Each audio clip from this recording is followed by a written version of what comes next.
Hello, my name is Dr. Reem Kabbarah. I'm a pediatric dentist and a diplomate of the American Board of Pediatric Dentistry. Today I'd like to talk about a topic that is on the minds of a lot of new parents, especially new moms who are learning how to breastfeed and want an experience that is comfortable and cozy and happy as it should be. A lot of parents ask this question and want to know, is my baby tongue-tied? Is my baby lip-tied? And what role would this play in the interaction of breastfeeding and nursing? I'd like to first say that as a mother myself, I've had my own personal experiences with caring for my babies, and I think being comfortable and also understanding the nature of our lives now and how busy we are and the support systems that have so changed over, the last centuries and decades, and how much a new mom and a new dad really have to deal with nowadays.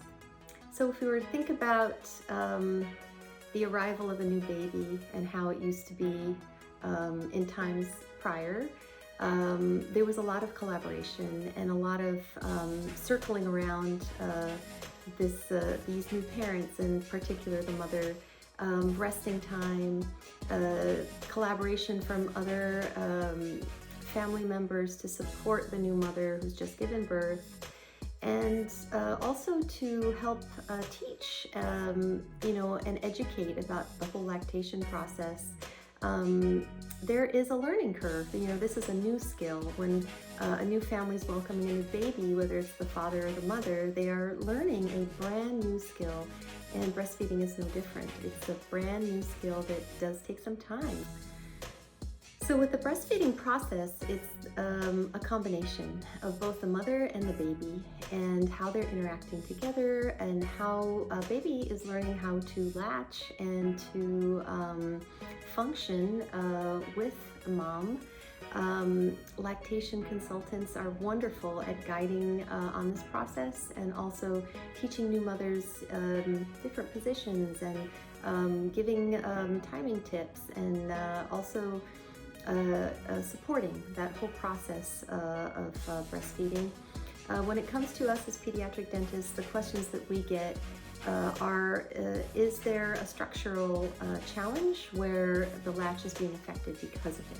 So the tongue is the main structure that is usually in question for the nursing. And the idea is that the tongue actually has to completely wrap over the gum pads and create a proper seal so that suction effect can occur and milk can be produced. We know that the middle of the tongue is actually what plays the crucial role, and this middle of the tongue actually is the part that is more involved in the process, more so than the tip of the tongue. So embryologically, as the tongue forms, it's actually fused to the bottom of the mouth, but what happens as development progresses is it frees up. And there's always going to be some tissue left there. We all have that. That's called the frenulum, and it's basically connective tissue that attaches our body parts together. The tongue is no different.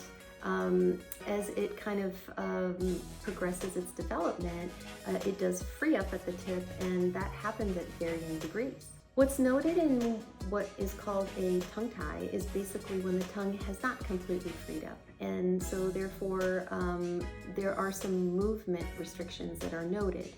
And the idea is that when the tongue is not fully free to move, how does that impact the latch for the breastfeeding? The labial frenulum is basically the connective tissue that attaches the upper lip to the gum pads. And this also has varying degrees of attachment. It can be seen very low for newborns, but we know that it does migrate over time and can actually keep going upwards and improve in its position. One of the big improvements that can be made to spontaneously improve a latch is actually support the infant's head.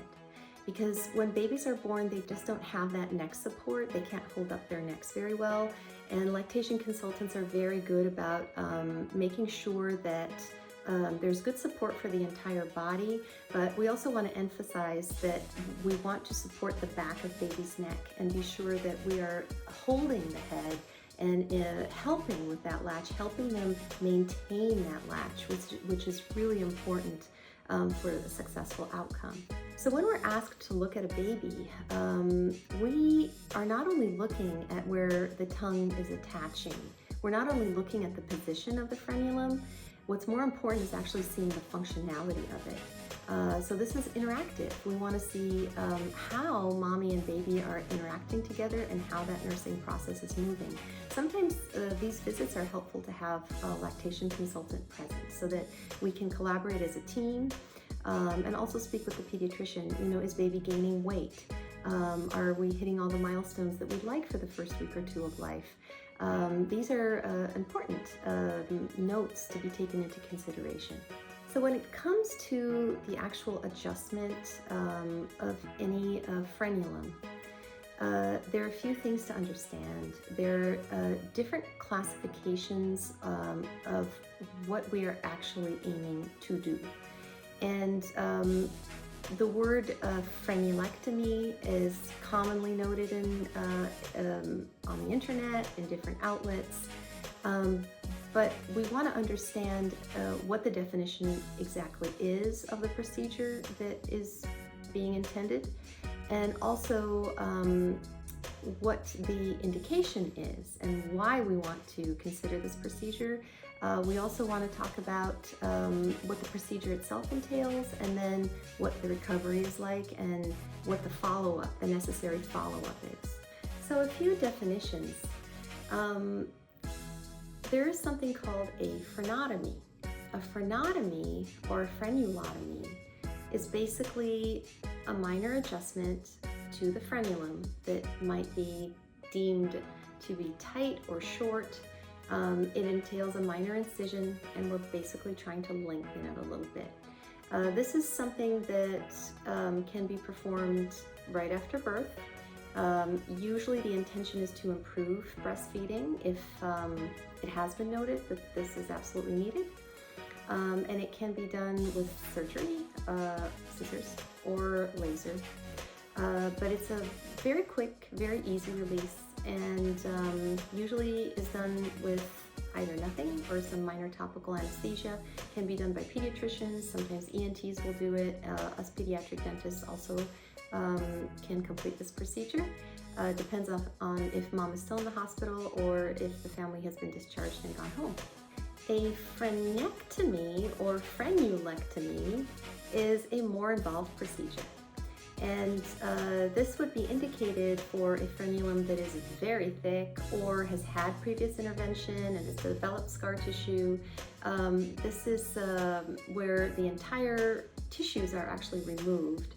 And this usually requires local anesthesia at least, and is a more involved procedure, and can again be done surgically with scissors or scalpel or laser.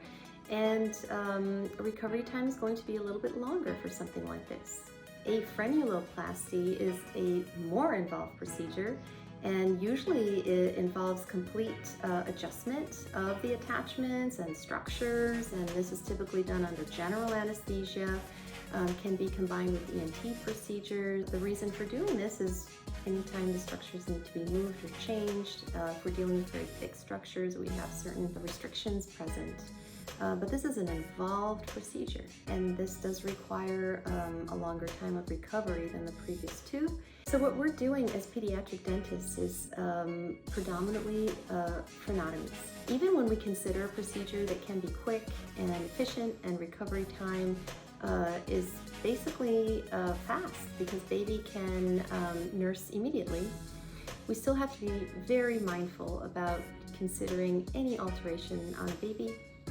So we really want to look at all the avenues that we can before considering moving forward with a procedure like this. We have a lot of history on frenotomies. They're not a new procedure. Really quite have is the current reviews and data on what is to happen down the line for babies who have had frenotomies, how do their tongues perform? How is speech developing? What is the innervation like in the tips of their tongue? We don't quite have that data yet, and with the popularity of these procedures now and the awareness and new parents looking for solutions, these procedures are being performed quite a bit.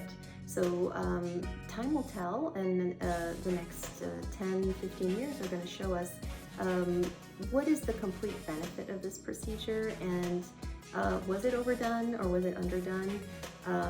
This is something that we are still following closely.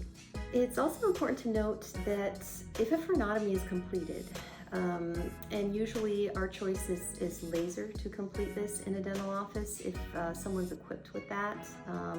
We use the Solea laser, which is a CO2 laser, but if the family has exhausted all means and the collaborative team has been consulted and the lactation consultant is on board and mommy's really needing some help, and the decision has come to help a little bit with this adjustment, we have to understand that it is not simply just releasing the tissues. There is going to be some follow-up, and the follow-up includes stretches at home, and these have to be done multiple times a day because the tissues of a brand new baby are wanting to heal. They're going to want to readjust and reattach. So simply releasing the tissues is not sufficient. There has to be some follow-up and some stretching exercises to hopefully promote healing in the right way. There are a few important notes for a family to know about if they are considering a frenotomy. It is important to know that baby has to have clotting capacity, and most newborns do receive a vitamin K injection at the hospital.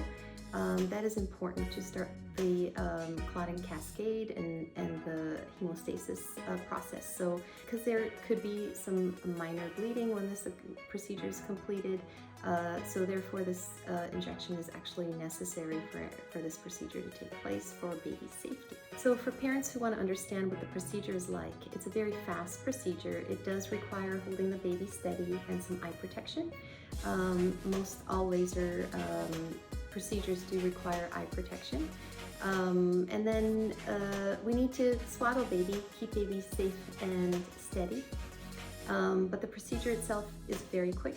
We use the Solea CO2 laser, and just a very quick pass of the laser on those tissues will release them. Mommy can start attempting breastfeeding right away, which is something that we do encourage. We use a very tiny amount of topical anesthetic or no anesthetic, depending on the type of tissue, the age of the baby, and what we're planning on doing. But the frenotomy itself is very quick. It just takes a few seconds. After which, there will be some care at home, and this care is very, very important, whether somebody is adjusting a lip tie or a tongue tie. We do want to make sure that we are following the recommended exercises and stretching, and that includes running the finger against the area that was lasered, and hopefully promoting the healing in a positive way, maintaining that additional length. Tissues will heal over time. It is not uncommon for us to see a baby that had a frenotomy when they were born, and then after a few years we're examining and we're still seeing that those tissues are on the shorter side, or maybe there is some scar formation. So that's why I feel we really need to be mindful and very much assess on a case-by-case situation. It is certainly not a one-size-fits-all, and there's so much to be done with education and teaching new moms, the support of new dads and family members, and also collaborating on a team level with the pediatrician and the lactation consultant.